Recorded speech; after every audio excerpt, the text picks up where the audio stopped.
Selamat pagi pemirsa, Anda menyaksikan Breaking News Metro TV bersama saya Andrew Meda Rizal. Pemirsa, hujan mengguyur wilayah Jakarta dan sekitarnya menyebabkan banjir di sejumlah titik.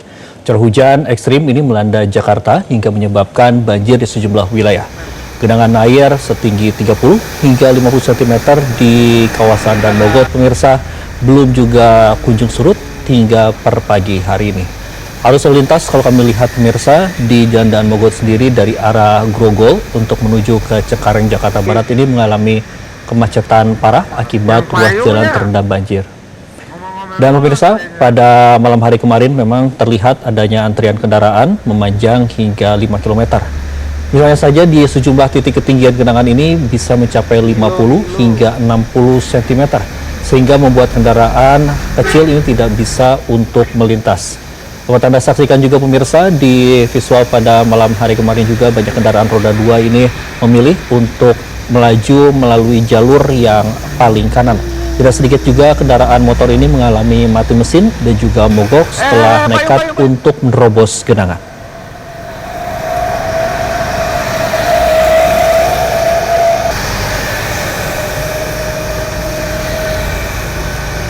Sementara itu pemirsa, menurut PLT Deputi Bidang Meteorologi BMKG, Andri Ramdhani, hari Jumat ini Jakarta dan sekitarnya masih akan dilanda cuaca ekstrim. Menurut Andri, modifikasi cuaca yang telah dilakukan ini berhasil untuk mengurangi debit hujan hingga 30%. Pak, BCA pusat di mana Pak ya? Jabodetabek masih berpotensi hujan cukup ekstrim ya. Kami BMKG bekerjasama dengan Pemprov DKI mencoba untuk berupaya meminimalisir hujan yang terjadi melalui modifikasi cuaca. Namun perlu dicatat bahwa modifikasi cuaca ini bukan berarti untuk menghilangkan atau menghentikan hujan sama sekali. Ya. Jadi modifikasi adalah untuk menurunkan intensitas curah hujan.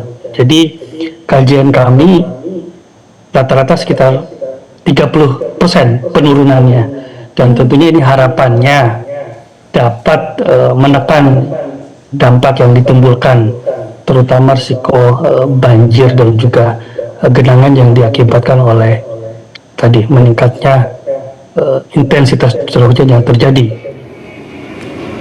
Sementara itu pemirsa, akibat meluapnya aliran Kali Sabi, puluhan rumah di Kecamatan Priuk, Kota Tangerang, Banten terendam banjir dengan ketinggian air mencapai 80 cm. Banjir juga merendam akses Jalan Raya Regensi penghubung wilayah kota dan Kabupaten Tangerang. Sementara itu, Kepala Pelaksana BPBD Kota Tangerang, yaitu Mahdiar, mengatakan bahwa banjir di wilayah Kota Tangerang terdapat sekitar 9 kecamatan untuk wilayah terparah di Kecamatan Priuk dan juga Cipondoh. Untuk membantu aktivitas warga, Badan Penanggulangan Bencana Daerah atau BPBD menyiagakan puluhan personil serta perahu.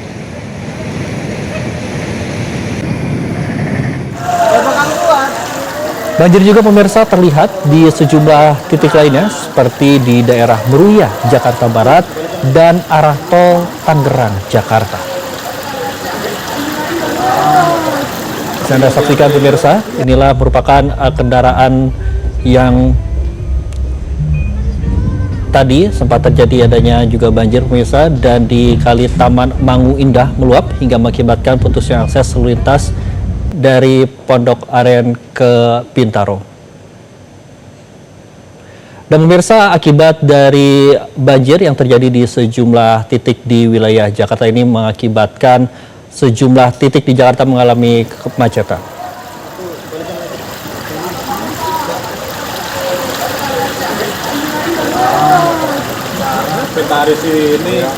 Lantas bagaimana pemirsa, pemerintah provinsi menanggulangi banjir di sejumlah titik Jakarta? Kita sudah bergabung dengan staf khusus Gubernur Jakarta, ada Bang Ciko Hakim.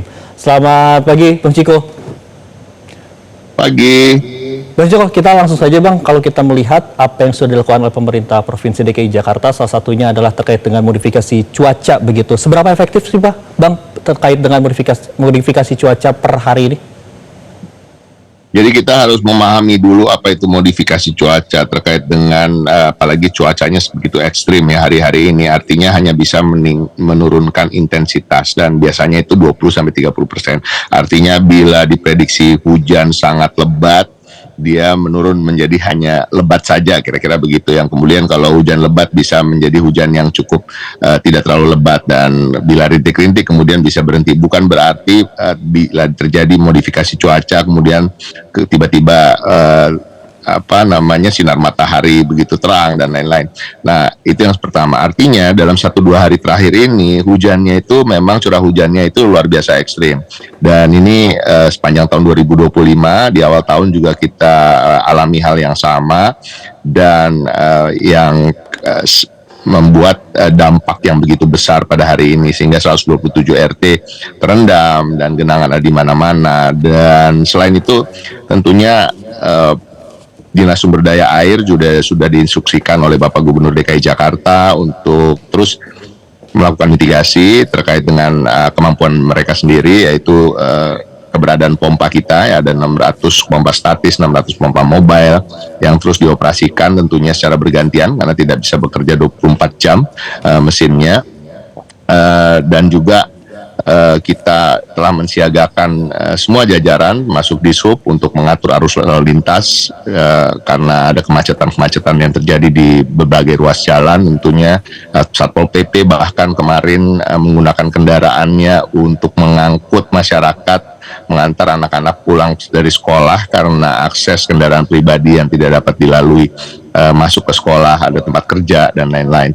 Dan ini terus dilakukan dan diintensifkan. Pada hari ini juga Bapak Gubernur telah menginstruksikan seluruh jajaran khususnya Dinas Sosial dan Dinas Kesehatan untuk melakukan penanganan terhadap korban banjir di pemukiman-pemukiman dan menyediakan tempat-tempat seperti GOR yang nanti dikerjasamakan dengan Dinas Pemuda dan Olahraga untuk disiapkan menjadi tempat pengungsian di mana perlu, dan kemudian BUMD sekalipun juga diinstruksikan untuk memastikan ada ketersediaan logistik terkait untuk bantuan-bantuan yang akan diberikan. Jadi semua disiagakan dan kami sangat prihatin tentunya, dan kita berharap cuaca akan lebih bersahabat lagi dalam 1-2 hari ini. Namun seperti ramalan cuaca yang dilakukan oleh BMKG, nampaknya sampai tanggal 28 Januari ini cuaca akan tetap seperti ini, dan mudah-mudahan upaya seperti modifikasi cuaca dan lainnya itu bisa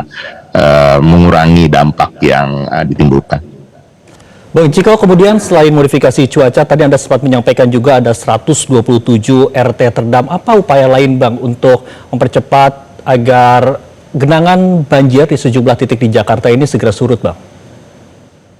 Yang pasti seluruh wali kota di 5 wilayah ya, termasuk dengan Kabupaten Kepulauan Seribu, itu diperintahkan oleh Bapak Gubernur untuk mengambil inisiatif untuk kemudian menurunkan pasukan oranye yang berada di bawah kekuasaan wilayah tentunya, dan juga Dinas Sumber Daya Air dengan pasukan birunya untuk kemudian melakukan hal-hal seperti menggali sumbatan-sumbatan yang ada di saluran-saluran air, dan tadi seperti saya sebutkan mengoperasikan pompa untuk bisa menyurutkan genangan-genangan tersebut.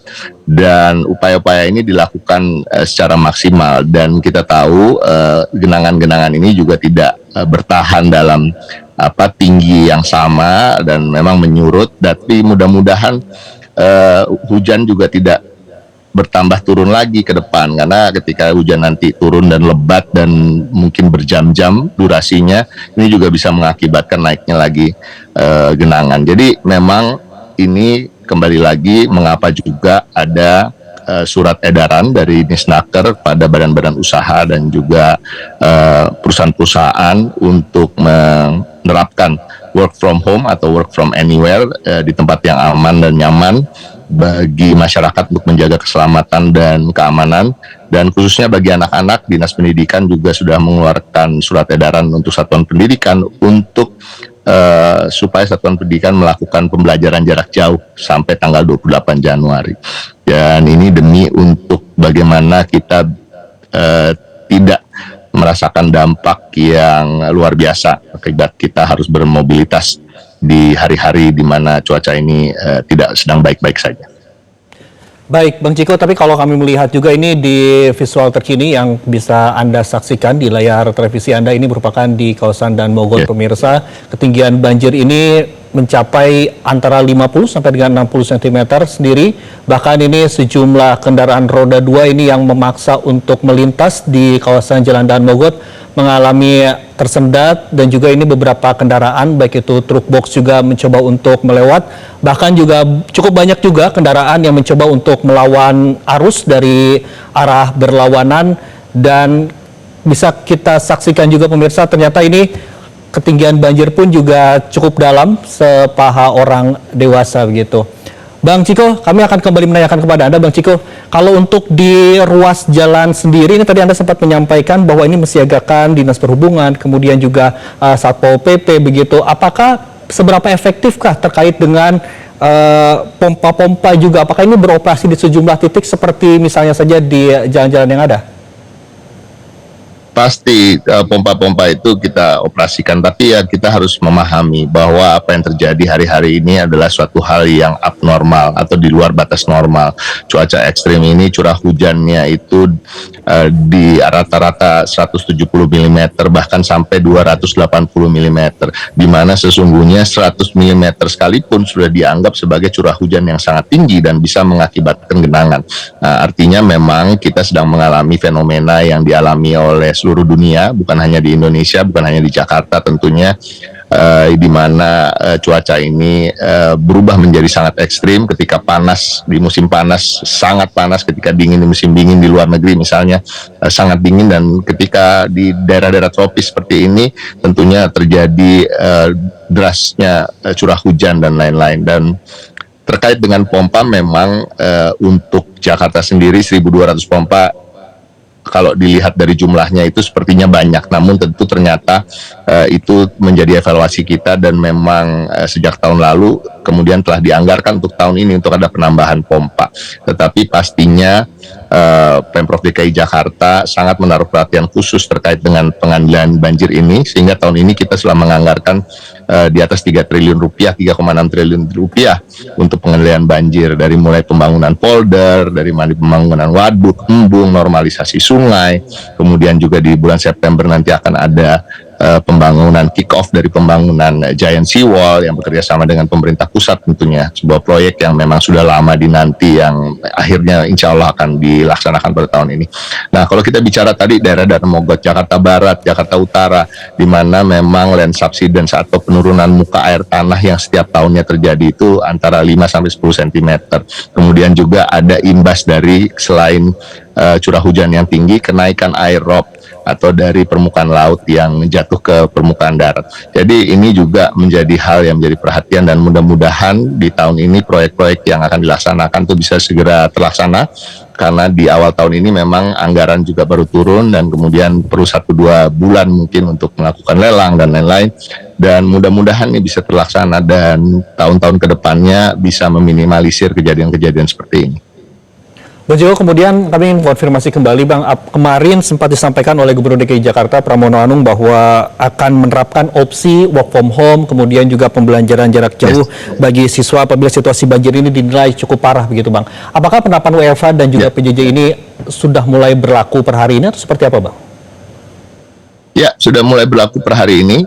Surat edaran itu sudah diedarkan, sudah disebar oleh Disnaker untuk work from home pada badan-badan usaha, dan kemudian juga untuk pembelajaran jarak jauh sudah disebar oleh Dinas Pendidikan ke satuan-satuan pendidikan, baik itu negeri maupun swasta, dan satuan pendidikan lainnya. Dan untuk khusus untuk satuan pendidikan itu pembelajaran jarak jauh sampai tanggal 28 Januari ini demi menjaga keselamatan anak-anak kita, kesehatan, dan juga kenyamanan dalam beraktivitas dalam seharian. Dan kita juga menghimbau masyarakat yang tidak perlu bepergian dan tidak terlalu penting untuk bepergian, untuk tidak bepergian, dan untuk menghindari hal-hal yang seperti kita lihat sekarang di layar kaca ini.